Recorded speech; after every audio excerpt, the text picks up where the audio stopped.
Welcome back to week 2 of the Challenger Series Summer Split. We're setting up for round 2 of Team Liquid Academy versus Apex Pride. And, just talk about our first game a little bit more. Team Liquid Academy's Moon. That guy was crazy. 3-0-8 on Evelyn. Yeah, it was a rather slow mid-game. He got the first blood, though, which is a big step for Moon.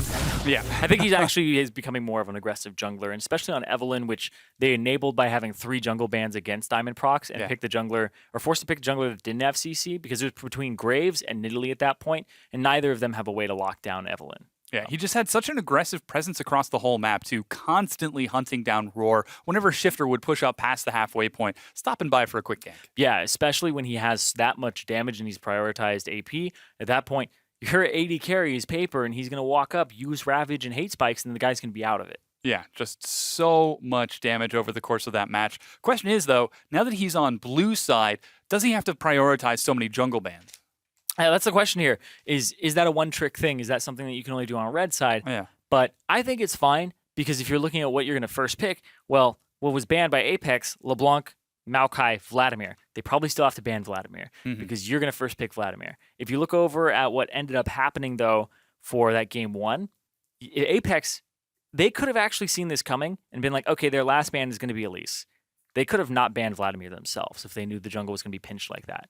So now Apex coming on to the red side is definitely not advantageous for them. I think blue side was the one to actually stop this from happening. So a little bit lucky that it happened in that order for them, but I'm interested to see if they continue with the jungle ban strategy. Yeah, it's really going to necessitate some adaptation from Apex. And we haven't really seen a lot of adaptation since last week. Adaptation? Again, it's just like semantics. Sure. Adaptation. English. Yes. We haven't seen them adapt as much as we would like. Okay, awesome. Yes. Yeah, it's probably adaptation. It's probably a word. There's a lot of things. We've got people tweeting at us, I'm sure. We haven't seen them change up their strategy. There we go. We'll avoid the word entirely. Good. Good. We've actually expressed some adaptation. Oh, my God. So, okay. Anyway. We've gone too far. So, the strategy being changed up here. I want to see if it happens, if it doesn't happen, though, because Moon on the Evelyn, I think this is something that Diamond Prox can play as well. So, first pick and what comes out here, but this is already right off the bat, TLA showing that it's not going to be those 3 jungle bans. Yeah, Twisted Fate banned away right away. LeBlanc banned away from Golden Glue. Again, very good on that champion. Kindred banned away from Diamond Prox. So again, Vladimir's still open. Team Liquid Academy might be the ones to pinch that right now. Yeah, I think that you have to ban it as Apex, though. I think it's a first pick worthy champion that you will pick every time. And there goes the Braum, taken away from Stunt. Pretty effective performance in that previous game. I think he had the most deaths on his team in that previous match by 1. But again, still very worthy performance. Yeah, there's the double jungle ban. Vladimir's still up, so the pinch out of Apex. That Elise could be a potential first pick. That's actually really smart. This shows that you want to pick Evelyn again, because you ban Twisted Fate so that they can't see you with his ultimate. So they're just banning for Moon at this point. And because it's red side, you could easily pick a Twisted Fate into a composition that you were like, well, I think that's great. We'll last pick it if they pick Evelyn. Yeah. So they get counter pick, and that's why it's being banned out there. And the Evelyn ban. Ban immediately. Team Liquid Academy have got that first pick, Vladimir, and it is locked in. 100%. At that point, I think that you pick the Vladimir. They will probably take away Elise on the side of Apex. I expect them to, at least in this round. Diamond Prox going to try to shut down Moon as Team Liquid Academy continue to play around their jungler, something they did with Dardoch way back in the day. And now they continue to do it in this sort of newer lineup with Moon. And again, the Azir being hovered by Diamond Prox, very high priority for Shifter. He had some pretty good damage in game number 1, but just wasn't able to make enough happen. Yeah, and I think that it's a pick that if you pick it this early, I think you'd rather just pick a Victor. Yeah, because then what's the purpose of the counter pick? They are on red side right now. Yeah, and it's probably going to be a Vladimir mid. Like, you can pick, you can pick that into Vladimir with the wall and stop him. You can pick a Nivea into Vladimir, which is the pick that we've been seeing against Vladimir and Swain. Just not because of the lane phase, but because of the team fighting. And that's the big thing, is people are like, oh, it's a counter. It's a counter in the team fights. It's not a counter in the lane phase. Yeah, and there's the Elise and Azir locked in. Apex prioritizing that mid-jungle combo. and they seem to finally get it this time. Yep, finally got the Elise for themselves, so we'll have to see what Moon actually changes up to, because the jungle has been effectively pinched right now, leaving pretty much Nidalee and Graves for him, or an off-meta pick. But that Karma did get through for Team Liquid Academy. Very strong support and a very good enabler for TLA. We'll see if Stunt can have the same sort of synergy that he had with Dardoch. Yeah, so the reason that we're seeing so much priority on both Karma, Ashe, and even Sivir is because the bot lane engage potential that you have with these champions, with a Vladimir, with a Swain. Because these two champions are so powerful, Vladimir and Swain, it actually ups the priority on the tools that allow them to actually cover their weakness. Vladimir's weakness is getting into the backline. Karma speeds him up. Ashe allows you to throw an arrow into the backline. Even Zyra stops people, disengages, and actually has an engage tool as well. So there's a lot of priority on these champions, and we're seeing it right now that this could be a poke, disengage, and also engage comp from TLA to enable whoever picks that Vladimir. Yeah, there's the Ashe. Once again, enable Vladimir to do things and put out some damage. Nidalee is the final pick for Moon. Meanwhile, Apex, they've already locked in their top lane and support in that Gnar and Nami. Currently Jhin being covered.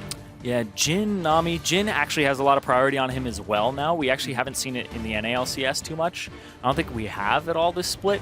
But the reason that he's so high in priority now is his ultimate is an engage tool, right? Yeah. It's something that you can use to slow people down and have a long-range fight with them, or actually clean up a fight afterwards. So it gives you a lot of pick potential, and we've seen it paired with things like the Vladimir, but it also gives you an option to catch people out. Yeah, and finally with some hard CC on Diamond Prox in that Elise could be more able to let someone like Shifter or Roar catch up from a distance. Yes. So that's the final pick in. Jhin locked down for Apex in our two compositions. One Vladimir-centric, one is going to be Shifter's Azir-centric as we get ready for this next set. Yep, looking over at the TLA, I'm pinching the junglers, ending up getting Nidalee for themselves, so they don't have a CC jungler or mid laner. Their top laner has a little bit of CC with his pillar. It's a good zoning tool, allows your spears to pretty much be almost 100% in terms of accuracy. You throw down the pillar, it's a very large slow zone, has a really good percentage on it as well, so just throw the spear and it's pretty much going to land. Then they have the Ashe, and they also have the Karma, and that's where your CC is coming from. That's where your engage is coming from, is that bottom lane here. So even if the bot lane gets behind, you still have that mid lane with all that damage to back you up. Yeah, so we'll see if Apex can turn this into a win. They haven't had a win just yet, and this is pretty important for them. You've got to start taking a look at how they're feeling about this, because an 0-3 start in the Challenger Series probably doesn't feel great. No, especially when you are all players that have professional experience, right? Even Roar, who was on a Jhin squad a long time ago, ended up, not performing well in NA Challenger. I mean, how many AD carries have had that happen to him? I mean, OQ has had that happen to him. We've seen a lot of people come over here and not have as much success, which is sometimes a little strange. It really sort of begs the question of, people used to come to NA say, oh, it was the easier region. We want to get on a team and get to Worlds quick and easy.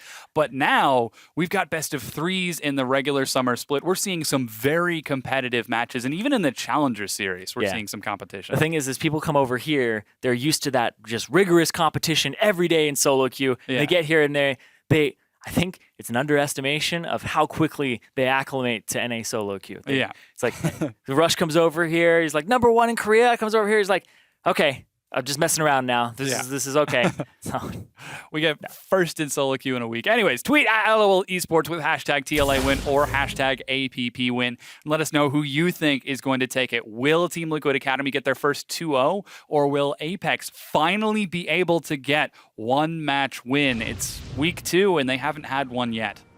Yeah, and if this happens and they end up losing this one, going into week 3, which is, by the way, where the halfway point for Challenger is, because you play 5 weeks, you play 10 games, and if you've lost 4 of them coming into that one, at midway point, you could lose half your games as Apex. At best, it goes down to 6-4 if they were to win all of their games, and right now, that's looking a little bit difficult for Apex. So 30 seconds in, everyone roams out onto the map. Looks like the duos both head towards that bottom side. As Roar is going to look for some vision. The spear misses. Oh! 5 gold. Killed one of the spiders. The spiderling. That's my man, though. Killing spiders. That other one got away, though. That other one, oh, man. Yeah. It went away. Where's it? It multiplied. Oh, yeah. It's under my bed. I'm not sleeping tonight. We lost it. We lost it. Oh, man. Man, so many. How many times has that happened? So many YouTube videos. So many. Well, in real life, too, it's like, I saw a spider, and it turned away to get something, and now it's gone. And I guess I'm not sleeping tonight. Nope. Okay. Nope. And the couch looks great tonight. Yeah, well, we'll keep an eye on Diamond Prox as he gallops around the map. Yep. And Diamond continues Prox. to chase around, very Huntsman Spider-like. No more. As the lane swap is called. Now you remember. Yes. The lane swap is initiated by Team Liquid Academy, and once again, they're invading right on the spawn of this Krugs. Same place. Oh, but Diamond Prox is holding onto his smite this time. There we go. Throw the Q. Ooh, missed it. Yep. But Diamond Prox is not going to be starting his jungle at a deficit this time. Yes, he learned. He ended up smiting it away. He adapted. He adaptioned. Adaptation? Eh? He has shown adaption. That is a word. No, that is a word. Adaption? Yes, he has shown adaption. He has demonstrated he is capable of adapting. Okay. The passive verb of adapt. Okay. I actually believe you. I think it might be. It's funny. I'm like, I believe you. I think it might be. I think it might be. You sound so confident. Yeah, it probably is. I've probably heard it before. I appreciate your support. I would feel so awful if I were wrong. No. After this break, I need to look I'm probably wrong on this one. Believe me. Okay. So 3 minutes in, looks like once again we're starting off with a quick lane swap. Chris again forced to use the early teleport to shove out and catch that turret nice and quickly. Solo does not have to burn his teleport once again, so that could be an opportunity for some sort of early plays. And we'll have to keep an eye on that teleport to see if he's able to use it before the cooldown. But this time, it's actually Team Liquid Academy on the top side of the map. So we'll have to see if they go for another early dragon or if Apex try to take advantage of being on the bottom side of the map. Yep, extra caster minion in that wave as well, so it'll end up pushing back and see if they can take advantage of that. This, though, may not be the cleanest bounce in the world, but it will still be a bounce. Yeah, the wave is going to catch up. Solo's going to try to catch some CS as Roar and Conquan have recalled and are heading toward that side of the map. Moon is on that side as well, so he would be able to support his top laner if that were to happen. And in fact, Moon is just spotted as the Krug is going to waste some time of Apex Pride. So yeah, they know that Moon was on that side of the map, so not going to get a little too aggressive on this Solo. Fabi shoving on that bottom side as well.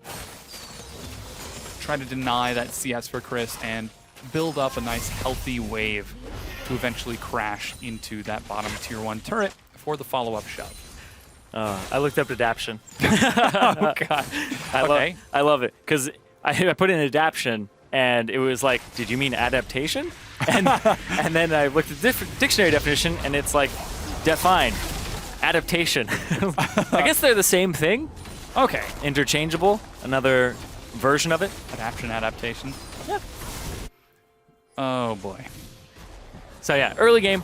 See, that's the thing, is the early game, back and forth, the differences, not too much. They're just mirroring each other Very enough minimal. that we can find out the difference between adaptation and adaptation. Yeah. And specifically, what they will need to do to make an adaptation. Adaption. Now that sounds weird. Yeah. You ever say a word too many times? That's called semantic satiation. Oh, it is. Yeah, you're right. Yep. It's where you say something so much that it loses meaning. Bowl.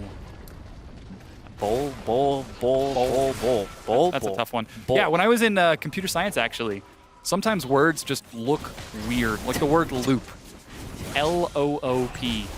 It's just not a normal word. And whoa, thing happening. Team Liquid Academy taking the. I was watching it the whole time. I was like, computer science.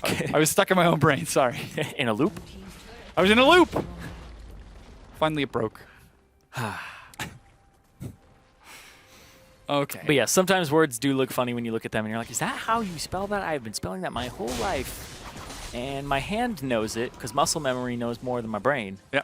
And well, I guess if you want to be technical, then kind of the same. But my conscious memory is like, I don't know. And then that's why people like spell out stuff on their hand all the time in spelling bees.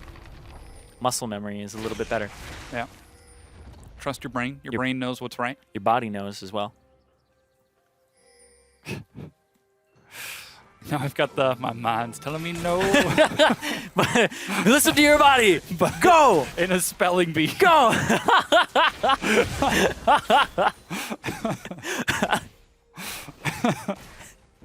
But my body is telling me to spell it L-O-O-P. What word would you be spelling in the spelling bee that you would be like, I don't know. I don't know. Dude, spelling bees are hard. Spelling words are really difficult. Okay, let's talk about League of Legends. We are hired to talk, not spell. Well, I mean, we couldn't tell the difference between adaptation and adaptation. We could talk about it. Well, there was no difference, apparently. Well, yeah, that's apparently it. Moon is going to eat a cocoon in the face. Flashes. He's getting out of there. No, he gets swooped. First blood shifter. Yep. There's a difference in this game, though, from game one. Reverse. First blood goes on to Moon this time. Ends up dying, and that's first blood over to Shifter. And now TLA are caught. Is snared. Here comes Golden Glue. He eats a stun, and in fact, he's going to get out. There's the Hemo Plague, and Team Liquid Academy might be able to turn this around. Fabi kills Diamond Procs. Chris teleported in as well. He's going to eat a lot of damage here, and it's going to end up being a 1-for-1 trade. Yep, Golden Glue trying to get some HP and follow. And he gets just a little bit back there, but it is a 1-for-1. Both junglers end up dying at the end of the day. A little overextended there, but everybody's showing up to the bot lane there, except for Solo. Well, he's doing his own thing. Yeah, he's doing his own thing. I mean, his name is very fitting. He's got a solo act. All right, here's that once again. Moon, ooh, cocoon, meat face. Through the trap as well, so got some time to react. Flashes to the left, not over the wall. It's a thick wall, so. Yeah, from where he was, that's sort of a really difficult spot to flash. Yeah, you could risk it, but it might just put you right on top of it. I'm pretty sure that you can, but almost gets stunned. Fabi blocks Shifter from following stun.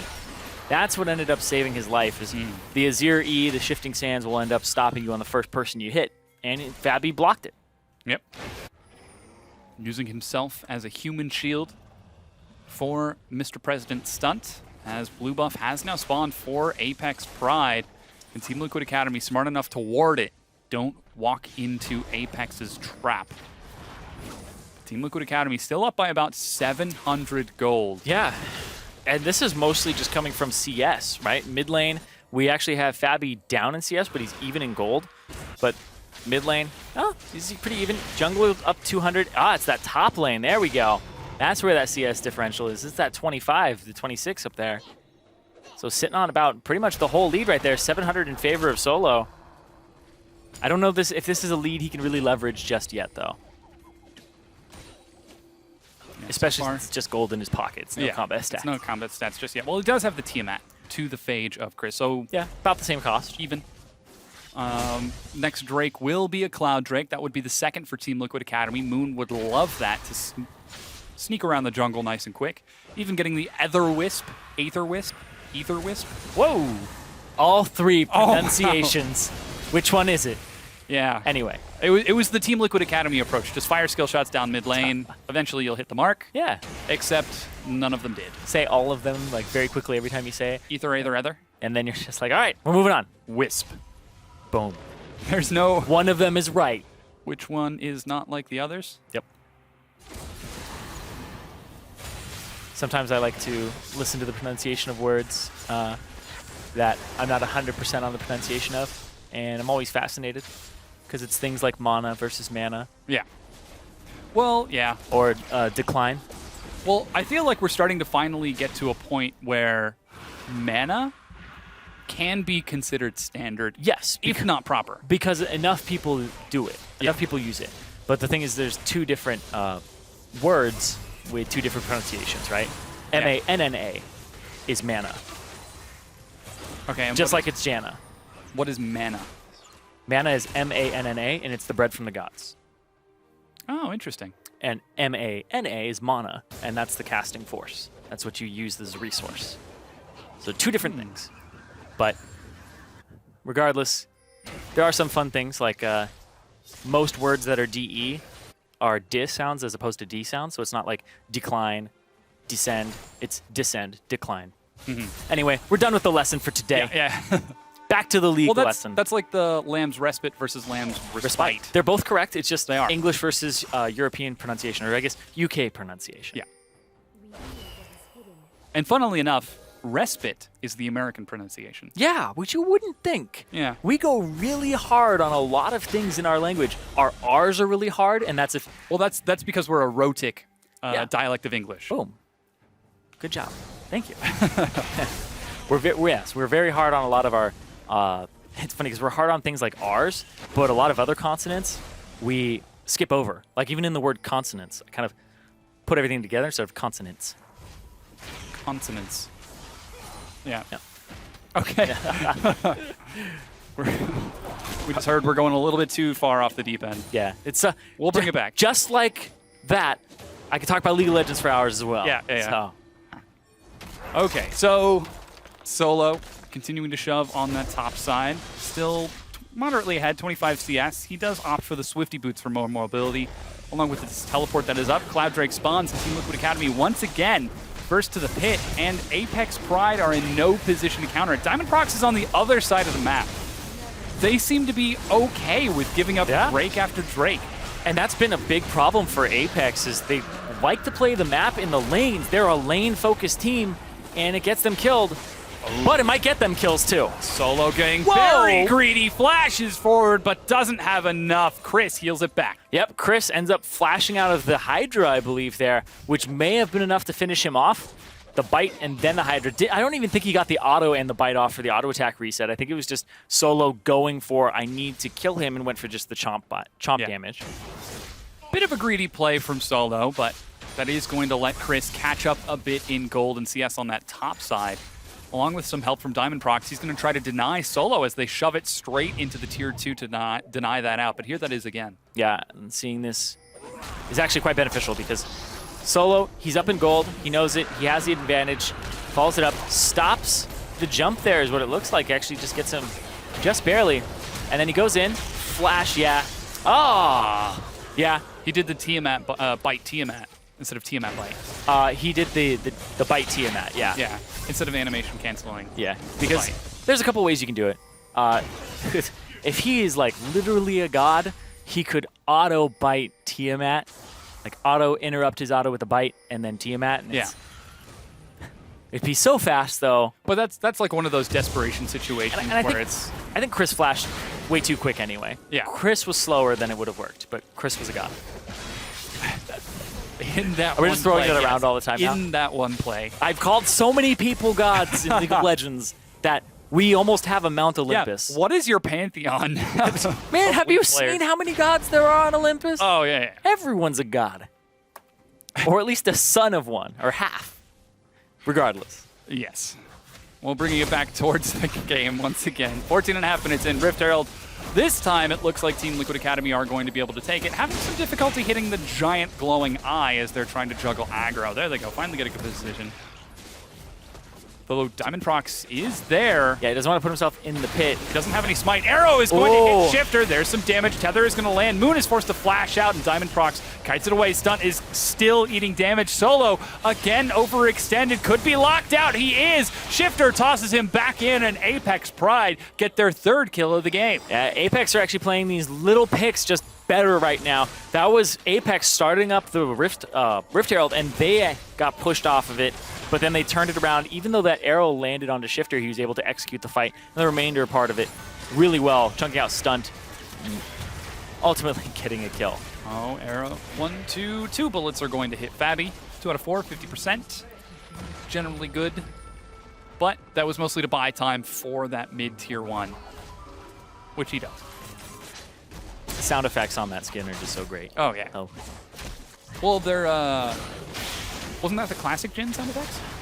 No. Because normally it doesn't do the, it's high noon, and the... Or am I getting... No, when he's spinning the gun around, normally it has like a... Well, yeah. And he's got the swagger walk, right? She's got the swagger walk still, but now it makes like a Western, like old Western sound. The tumbleweeds. Yeah, right. Yeah, man. Almost like a draw right before. And then his back, he has the actual piano. rifle. No, the piano. Oh, yeah. With alcohol on top of it. For Nope, shooting. nope. It's grape juice, man. Sodas. Grape juice. Sodas on top for shooting. Lots of sodies. Yeah. Anyway. Bringing it back. 16 and a half minutes in. 3-1. Apex are in the lead against Team Liquid Academy, finally making some moves around the map. Yep. And speaking about the Jhin as well, like, we're seeing these guys make a lot of moves around the map. He's also got the Youmuu's Ghostblade now to give him extra movement speed and have that extra burst. So this is a build that we're seeing more and more, and people have been talking about AD carry itemization always feels really, really bad until you have 2-3 items. You have enough attack damage to supplement your crit, which is then supplemented by your attack speed. And you need all of that to really bring your build together. But this is looking at like a 2-item power spike here for Jhin and getting that Youmuu's Ghostblade. So he's really already online as an AD carry. You just have to be able to fight and start fights to kind of push it. Because when you use it, just the amount of gold efficiency it has and how many combat stats you have at that point, it's actually insane. So once again, Team Liquid Academy prioritizing that Rift Herald. This is the third time this match they've started it. And again, they've got to shoot for it in the eye, get that bonus damage as much as possible. Apex Pride are in position. They could look about to reset this. And Arrow, it turns out they're using it for a fight. Who needs Baron when you can force a fight with the Rift Herald? Diamond eats a slow. He's going to be caught up to, though. There's a tidal wave to force the disengage. It hits 3. Diamond is so low. He goes back in, but he's going to get out just barely. Heals it up. Moon is knocked back into the fight. Chris is going to get a kill onto Golden Glue, and Moon will fall on the side. 2 quick kills, Apex Pride. Yep, Golden Glue and Moon picked up on the side, and really good counter engage there from Apex. The ultimate comes down from Roar, and he's able to just kind of zone off and make everybody pay attention to him, where the rest of the team is actually being killed off on the side. Golden Glue, being Vladimir, still not able to heal up enough at this point in the game to become that gigantic wrecking ball, that big terror to the backline, and they were able to avoid him pretty easily. Yeah, the mid-tier 2, in fact, has just been knocked down by Apex as they've taken more turrets in this game than they did in the previous one. And now Infernal Drake is about to spawn, and Apex are in position to take their first Drake of the series. Yeah. Team Liquid Academy, though, freshly respawned. Golden Glue's on his way, and Moon is as well, but there are 3 members burning through that Drake's health. Make that 4. And there it is. It's the first one for Apex in the series, and it's the one that they want, because when you're ahead, Infernal's just going to help you snowball that lead. Let's take another look at that right here, because it was used as a bait. They use a lot on Diamondprox. Diamondprox eats the arrow, but then he repels it pretty much the same time, or at least as soon as he could afterwards, so Moon couldn't jump on him. And look what's going on the backside. Golden Glue, he's actually getting destroyed by Chris. He comes up too fast. The boomerang was well timed, because that would have been a Crimson Rush on the Q, and he would have been able to actually get a lot of HP back. And Diamondprox caught again. Ooh. This time with no flash, Fabi lands the arrow and nets a kill for Team Liquid Academy. The Mob Squad is able to pick off Diamondprox, but this time they decide not to go for the Rift Herald. Yeah, every time it's kind of been disaster for them. Anytime they're around that area, when Apex started it and they walked in, it wasn't the greatest. But yep, that's That Infernal Drake actually did go over to Apex, not Team Liquid Academy. But I mean, given the trend of this series, you would think. Yeah. Well, Apex are bucking the trend. They are evolving. They are adapting. Stop it.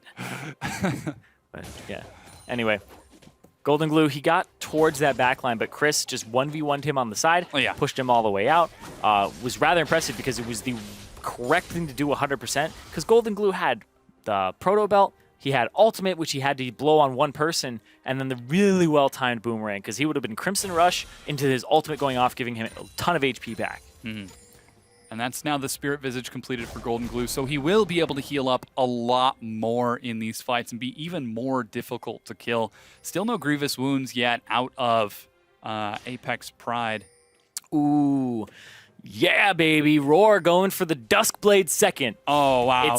It's the armor penetration build that I've been seeing a lot of. Misfortunes do it. Yeah. Some people pretty much say if you're ahead even in CS or ahead in CS or in kills, you go from Youmuu's into Duskblade because you have the penetration on top of each other, and then you can go Black Cleaver. But for Jhin, it's not that great. For Misfortune, you have your pick of the litter. Yeah, at the that Black point. Cleaver is just so strong with her ultimate. Yeah. The bullet time. Yeah. What But what time is it? It's bullet time. But again, that Duskblade, we'll see if he decides to opt for a Maul of Malmortius for stacking even more armor penetration afterwards. he might, especially since it's a Vladimir, a Karma, and also an Italy. So it could very well be so. He is lacking in the crit department, though. But for Jhin, you do get an auto crit. Solo might have overextended once again. There's the Youmuu's. Roar is going to fire out his shots, and Solo does not stand a chance. Roar shreds through that low armor health on Solo. Only a Glacial Shroud, and even that's not enough. Yep. This build is quite scary. Does a lot more damage than you would think coming from a Jhin this early on in the game. Normally, he's sitting on something like, oh, I got IE first, and he's relying on crits. He doesn't rely on crits with this build. Pretty much every auto is a crit. Yeah. Arrow down the mid lane, hits Shifter. There's a Hemoplague. They've got to try to burst him down before he can get out. The arrow from Fabi goes cross map and nets a kill. Yeah, he would have been dead a little bit faster than that, but there was a minion right in front of him that Moon threw a spear at and then hitting him. It's body blocking for him. Trying to clear out the minion wave here is what it looks like. Now the curtain has been called. Stun takes some big damage, but looks like the turret is the priority. Roar not able to clear out the minions in time, and the tier 1 goes down without the support of Shifter to keep it standing. Chris looking for a flank, but just not able to make it there in time. Ouch, though. Watching that was a 522 crit onto the Karma. Yeah. With the last hit of the ultimate there. The last hit of the ultimate is pretty much like your passive, right? The 4th shot, it's going to be a crit. It's going to do a lot of damage based on missing HP. But he was near full HP. Yeah. If Stunt was like 3/4, even half HP, maybe that would have killed him. Very scary. You can see he's now picked up an Aegis of the Legion. Aegis of the Legion to keep his team safe with Magic Resist. Eventually he'll be turning that into a Locket. Solo once again, split pushing on the side of the map. Not going to fall for any sort of pressure or ganks from Diamond Procs this time around.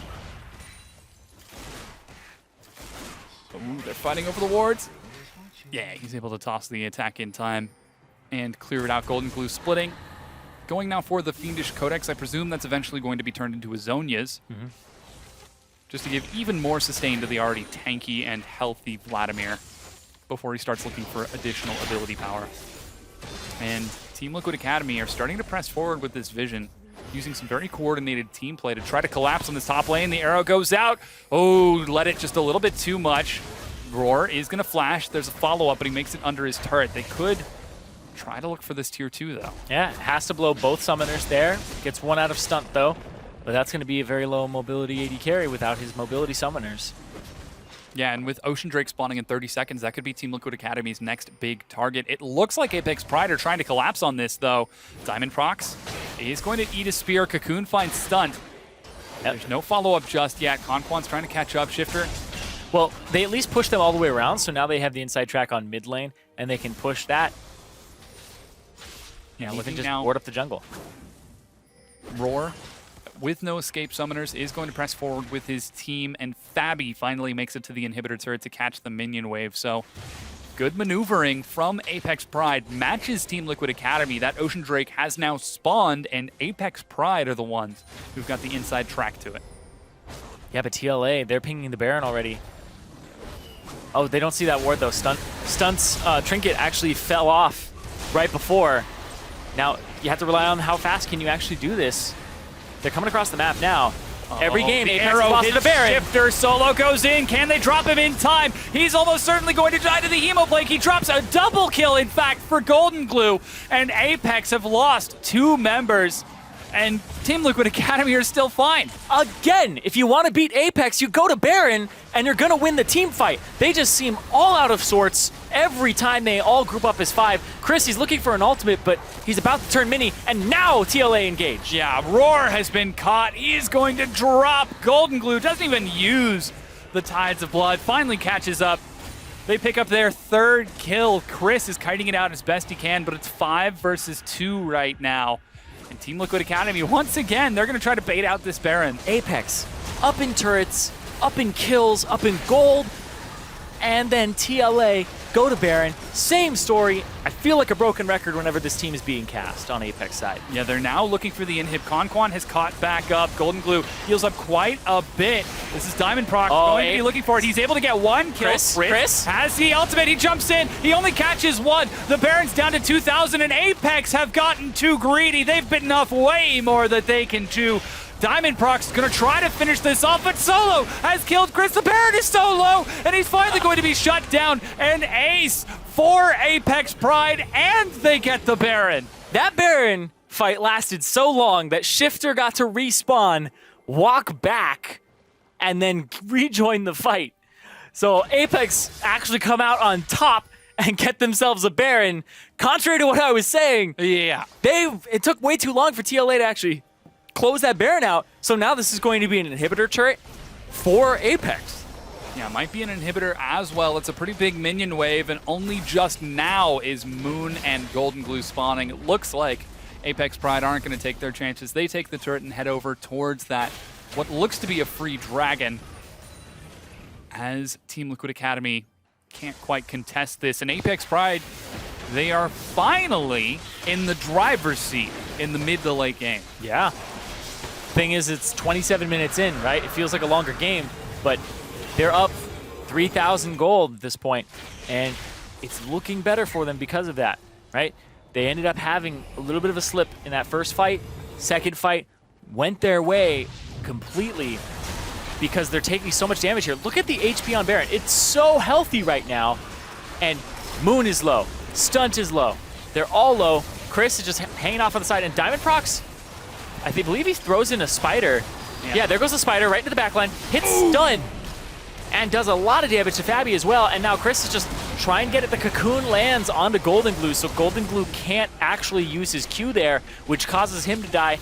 Drop aggro. Moon has to jump out the back and takes a spike from Baron, which is going to do a lot of damage to him and finish him off, especially since they were tanking it for so long. When you tank it, it starts shredding your resistances, makes you take more damage from him. Yeah. And that was important. I think Diamond Procs pretty much won that fight for them. The spider for the kill on stunt, and then the cocoon to stop Golden Glue from actually using his Q and transfusion to get a big heal. That's going to allow Apex to now push towards this top tier 2 turret. They've got a large wave of minions with the Baron buff. And they could be looking to break it down. The spears are being tossed left and right, but that is so many minions. And finally, they're going to be able to clear the wave, but the turret has already been claimed by Apex Pride. As finally, they're able to take control in this game. Very close fight. What's that orange dot hanging around him? He was recently taken damage, which means if Jin lands a snare. Oh well, I guess that should have fallen off by then. Probably just a visual. Spectator bug. He's got a personal son. That's not a Runaan's on Vlad. Wait a second. He's got a heater. Personal son. Now it looks like Apex Pride head down towards that bottom tier 2 turret. Set down a quick Sun Disc in the mid lane to buy time and prep the next wave. As Solo splitting on the opposite side of the map, going to be a little late to react. The tier 2 is going to go down with no answer from Team Liquid Academy. Again, Apex do still have that Infernal Drake. So it's 2-2 in Drakes. 2 Cloud versus Ocean Infernal. So they're still able to get some good damage in these fights. You can see there, Apex picking up their own as the overlay changes to Infernal for them. And TLA, 2 Cloud, and Ocean, like you said. Clearing out the Sun Disc, but now Baron buff pretty much coming off. And TLA can finally start doing more in this game for themselves. I don't expect them to kind of roll over. I expect them to start making plays with the Vladimir and abusing his tankiness if they find the right fight. But Chris is really tanky right now. If he gets the right ultimate again, GA comes out for Diamond Procs, and Shifter is becoming harder and harder to reach every second. Oh, the arrow misses Diamond. He comes back down, and they have to let him go once the rest of Apex Pride show up. So a very good play from Team Liquid Academy to attempt to go for the kill, but Apex Pride are able to respond correctly this time. And now it's just a shove down the mid lane here, which I think is great. I think you see, as this composition, you know the Ash arrow is down. Granted, he does have Essence Reaver, so it's a relatively short cooldown, but now is your time to really siege. Get Chris some rage, make sure that he's getting it and getting close to the Mega Gnar. You have a Jhin, you have an open inhibitor, and you have all of the sieging tools that you need with the Azir. Yeah, there's a lot of poke coming out of Team Liquid Academy. Oh man, there's the pillar. Almost Shifter. landed the spear, Yeah. but not quite. Not quite going to eat it. Chris now in Mega Gnar form. This Has is flash. the time that they look for it. Chris has flash. If he's able to catch even the AD carry, he's going to go for it.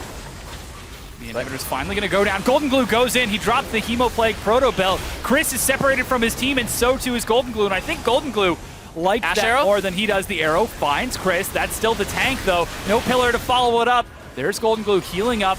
He's got the Blood Rush. Whew. And Apex are able to kite it out after taking the inhib. Yeah, a lot of healing came through there for Golden Glue. Golden Glue in the back line doing so much damage to everybody, but it was just the follow-up engage. That Ash Arrow was a little bit late because it was coming off of cooldown. He used it as soon as he could, and then the engage from Stunt kind of deterred there from Apex. Good Nami wave as well. Yeah, very good disengage as Apex are able to successfully escape and recoup and recover. Now 4,000 gold ahead of Team Liquid Academy. They've taken that mid inhib. Could look for more as they finally could be getting control of the map. Now Baron is up in 1 minute. Team Liquid Academy already prepped on that side of the map, getting some early recalls. Next Drake will be an Infernal spawning in a minute as well on the opposite side. So we could see some split map plays with double teleport on both of those side laners. It's possible it would be the goal, but you really want Golden Glue to have great avenues into these fights. So you have to have TP flank wards, which is the big thing here. You need those wards to get him into this fight and get him in a good position. Team Liquid Academy have got tons of wards around the Baron right now, plus a few deep wards in their own jungle, whereas Apex have got a line of wards across Team Liquid Academy's side of the map. They are more interested in knowing where Team Liquid Academy are rather than looking for a play in one specific location. Though Golden Glue looks for Chris. He's actually going to catch him with a bit of damage, but no Run Lies means it's very difficult to lock down that Gnar. Yeah, he's also got a decent amount of magic resist now. Oh, he actually teleported in. He's looking to collapse with his team. Curtain Call is going to find some damage. Chris doesn't have Mega Gnar though, and Golden Glue is just waiting for them to actually try and fight in this choke point. Yeah, this is a very wacky place to fight. Chris burns the teleport looking for a fight. Team Liquid Academy just retreat to their jungle. So Apex are going to try to two-man the Infernal Drake right now with both Diamond Prox and Shifter. And that'll be TLA's cue to try and get up here as soon as possible. The Drakes are squishy. Drakes go down very quickly. And it's going to be Apex picking up their second Infernal of the game. Yeah, the third Drake for Apex. Chris now has Mega Gnar. He's going to be able to chase forward. No flash, though. He could just look to break down the mid lane and deny the Baron attempt from Team Liquid Academy. Once again, just brute forcing Team Liquid Academy into a bad position on the map to try to reclaim some pressure. Golden Glue's over the wall. He can't hop over it with that Proto Belt. Does not have enough leap range. Yeah, it doesn't get you over terrain, I believe. Yeah. However, they do still have that Scuttle Crab, so they will see if Apex Pride decide to try for that dragon. There is a wave splitting on the bottom side of the map, building up for Apex, so they do have split map pressure. You can see Coach Solo's going to answer it right now. Yep, got to pick up this gigantic wave for himself, and he's gone Frozen Heart both games. You know, sometimes you see the Iceborne Gauntlet come out for the Trundle for the split push, but he's all focused on trying to slow down the attack speed of the Azir as well, and now they're trying to do it over the wall here. Yeah. Spot it out. Scuttle Crab actually doesn't give vision inside of the Baron Pit itself, so that was a clever play to try to sneak in. But Hawk shot. Hawk shot. Saving that blue trinket for Fabi, so we still would be able to see anything else. And now looks like that Baron has been able to survive for quite some time. Elder Dragon is going to be the next big dragon to spawn on the map. Apex Pride could definitely use it to help close out this match, because right now Team Liquid Academy are so quick around the map with those two Cloud Drakes, able to position and not give up too much whenever Apex Pride make an aggressive play. Yeah, and now you can see TLA starting to tickle just a little bit. They need more items in their tank. hanging out. They are spotted, though. Arrow is going to miss. Yep, spotted by the sweeper. The sweeper will show that outline. Oh, Flash Cocoon finds Moon. There goes a tidal wave. Solo's in the front. Golden Glue is going to get some good damage onto the tanks. Chris leaps in. He's going to find a huge stun. Stuntopolis is going to get out of the back. Golden Glue is chasing Shifter down. Flashes for the kill. He's going to secure it. Chris stuns Moon over the wall, but Fabi is kiting around as best he can. And that's actually going to be Diamond Prox looking for the execution. Does not find it. And Team Liquid Academy, once again, so strong in the team fights. It's 1 for 2. Golden Glue kites it forward. He's looking for Chris now. The slow applies. He's not quite going to be able to lock this down, but that's, again, 1 for 2 Favefarer of TLA. Yep. Golden Glue able to wreak havoc in the back, and it ended up coming up big there, able to actually push Shifter off. Shifter missed his ultimate. It didn't shove Golden Glue back, able to actually use the pool in time and kind of edge around the side. So well played there by Golden Glue to get in the back line and cause all of that damage to just be focused on him as we see this again. Botched engage with the arrow. And then the follow-up, and Moon eats the cocoon. Ultimate comes out, he eats a shot. And now he starts focusing stunt with his shots. And off on the right side, really good ultimate there. Doesn't stun, I believe. And then he ends up getting out. There's the ultimate, but you can see Golden Glue still chasing, not having to blow his flash to get over the wall. If he had to blow it to get over that wall, then Shifter would have gotten away because he had the use of his own. That had to be used to actually close that distance to get the Tides of Blood right on him. Yeah, Golden Glue and Solo being very aggressive in Team Liquid Academy. Once again, trying to use Apex Pride's weakness against them as they look for the Baron. Arrow is in fact going to hit Conquan, and oh wow, Diamond Prox goes to the ward instead of straight down. He's able to escape. He's just like, okay, it was planned all along, you know? We don't have to hit the jungler. But yeah, ideally, they want to hit Diamond Prox. This GA is currently down, and they want to be able to actually pick him up so that the Baron has less of a chance of being stolen. Yeah. Apex Pride able to take their first Baron. Ooh, off of a mistake from Team Liquid Academy, overstaying their welcome. They're not going to make that mistake 2 times in a row. Yeah. Well, we hope. You hope. Ardent Sensor picked up for stun. It's an item that we had not seen a lot of in the past, but Karma loves it. Diamond Prox has no flash. He goes up and down, and he's going to drop right away. Ooh. Golden Glue takes a bit of damage, but he's okay with that. Yeah, it might have been one of those smart casts where you end up hitting it, because if you hit E when you come up and you have your mouse over something, it'll immediately put you back down on top of it. On the target, yeah. Yeah. So normally you think you have to hit E twice. Nope. That turret really wants Solo. Yeah, Solo's got a laser pointer on his head, and that's something he's okay with. Drops the Pillar of Filth. Shifter goes over the wall. There's a big hemo play. Chris is trying to kite it out as the tank. Gets some good damage. Roar is split on the side, and he's able to kite it out with the help from Conquan. There's another pillar. Spear's going to land onto Chris. There's a lot of damage being dished out. Finally, Shifter is going to go down, but Moon stays alive. Golden Glue and Solo are doing what they can. The curtain call is not going to be able to find too much. I think Solo should be fine taking the last hit. Whew. Yeah, completely fine. I'm surprised he didn't go after Golden Glue there, but Golden Glue had to use his pool when it came up. TP coming through, though, and they're going to try to collapse on it. Yeah, Chris at full health. TP's in with the home guard. Could have been looking for a flank, but with no flash, he's locked down by Apex. Free kill for Team Liquid Academy. 2 members of Apex dead. Diamond Prox has actually had enough time to respawn, and this is looking pretty similar to the fight we saw at the last Baron. Yeah, and the question is, how quickly do they do it this time, and can Diamond Prox steal? But Golden Glue, he's been hanging out here with no health. Oh, drops the Zonias. He's going to be able to Hemo Plague. No, he gets cocooned before he can activate it. I don't think he even has it. It's coming off of cooldown like right now. There it goes. It just came off of cooldown. So he just used his Q, and that's all he had. I don't know why he's hanging out there, especially since the guy has TP. Very confusing play from Golden Glue. That means Team Liquid Academy cannot take the Baron, and they back away, and it resets. Elder Dragon has spawned on the opposite side of the map, but here's that fight once again. Yep.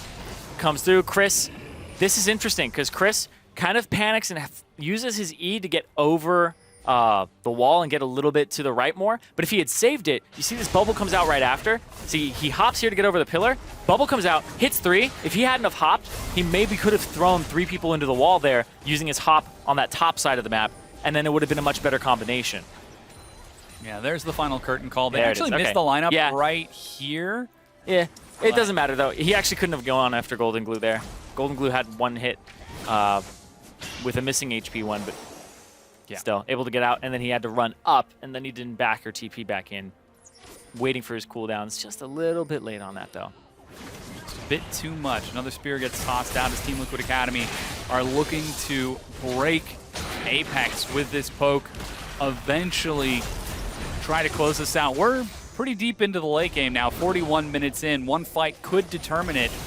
Yeah, very much so. I think that one fight pretty much will be the end of the game. Oh, there's the arrow. It's Oh, actually hits gonna Roar! catch Roar. He cleanses on the backside of it. Golden Glue's deep with That's a a great one. 4-man Hemo Plague. He's gonna eat a lot and heal it right back up. That's gonna be one member going down. Solo drops right away. It's 4 versus 5. Diamond Proxys his GA back up. Curtain Call is going to find Stunt. He's going to eat a lot. Flashes to block the initial damage. Golden Glue goes back in. He's able to pick up one. Chris is going to eat a lot more as it's traded. Again, Diamond Prox is overextended. He's going to drop to Moon. It's even in kills, but Team Liquid Academy are getting the better of these fights. Yeah, it actually ends up being a 2-for-1 in favor of TLA, and TLA start looking at the Baron once again. Same story about this game, trying to get this Baron down. Yeah, that poor Baron Nashor. He must be loving being the center of attention this time around. Here comes the rest of Apex Pride. Roar is spotted. He's going to toss out a quick trap, but the Baron is finally secured by Team Liquid Academy. And they finally get much closer in that gold. And we're going to see now they have pushing power. Elder Dragon on the table. You can't really do it right now if you're Apex because you don't have Diamond Procs. And he would be your smite. He would be your secure. So they didn't even have an option of kind of countering and picking up their own, or even clearing out the vision on it because it does have a pink ward on it right now for TLA. That Elder Dragon could be huge, and vision has been so instrumental to Team Liquid Academy over the course of this match, allowing them to fire off these arrows and look for picks time and time again, and Apex Pride have not been having a very successful time dealing with that. Yeah, if you look at this game, too, those arrows are being fired off by Fabi. He's only missed out on 2 kills. Stunt hasn't missed out on a single kill and an assist. Speaking of an arrow. Oh. Yep. Turret goes down, though. Now inside track onto the Elder Dragon if they want it, or they can start shoving out that bottom wave and get that tier 2, the last tier 2 for TLA to take.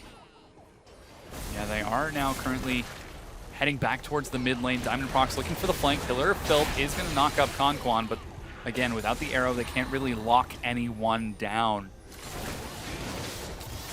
They do have the fast track to the Elder Dragon. They could try to force a fight on Apex's one weakness, those large epic monsters. But for now, it seems like they're content to just trade out the poke. Oh. Doesn't catch the boomerang on the way back. Actually, I don't know what it is on that skin. Is that a chair? I think it is. I think he's throwing a folding chair. I haven't seen too much of that skin. Team Liquid Academy, though, are going to start out on the Elder Dragon. Not a lot of chairs going to be thrown over here. Oh, It's taking TLA. a little while to do this. Apex Pride are going to collapse while this is still going on. 4,000 health, and they turn it around into a fight, turning onto Diamond Proc. Solo gets deep in. Shifter is just chunked out, and Solo gets knocked back with the divide. Golden Glue is going to get some damage with Fabi. They drop one and continue to kite forward. He chases onto Conquan. Flash is going to be used. A double kill for Fabi. That's 2 members dead. The Sundisc tries to dissuade any chase, but it's just not enough. Team Liquid Academy are huge, and despite an enormous stun, they are only going to be able to get 1 kill. But it's 2 members of Apex alive versus 4 of TLA. Yeah, the stun there, ending up picking up Stunt because he had turret aggro, and TLA collapsed. They didn't even want the Elder Dragon, apparently. They only wanted the fight, and that's what they did with Baron multiple times. That's what they've done with the Elder Dragon, and it's actually quite reminiscent of the way that TL has been playing lately in the LCS. You can tell that these teams probably play against each other pretty regularly because the Baron baits seem to be the MO. Yeah, that top inhibitor goes down right quick. The inhibitor follows just behind it a few seconds later. This is a large wave of minions. Shifter is going to try to clear through it, but he eats an arrow on cooldown, hops over the back to get out. There's a tidal wave, but Golden Glue is trying to drop Roar. He's burning down. Finally is going to drop to a 1,400 crit, and this is actually Team Liquid Academy who are dying. 4 of them are dead. just ripping through them there. Roar comes up huge because Golden Glue extends too far forward, and then he ends up picking up on the backside. Apex now, they could get the Elder Dragon, no problem. They could shove out the wave down the mid lane, get the inhibitor. There's 40 seconds on Golden Glue right now, 35 on Fabi. They might be able to get the game. They're escorting forward. They don't have any minions catching up quite yet.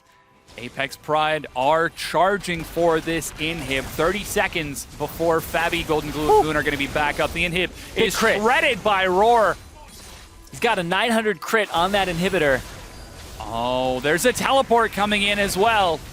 This is going to be Chris looking to turn it around. He slams into Solo, but Solo dodges the initial brunt of the damage. Roar is exhausted. Nexus turret number 1 goes down. Stun is forced to back out. He's going to survive, but only barely. The Nexus is bare, and Apex Pride drop the Nexus. They're going to be able to take game number 2, their first win of the Challenger split.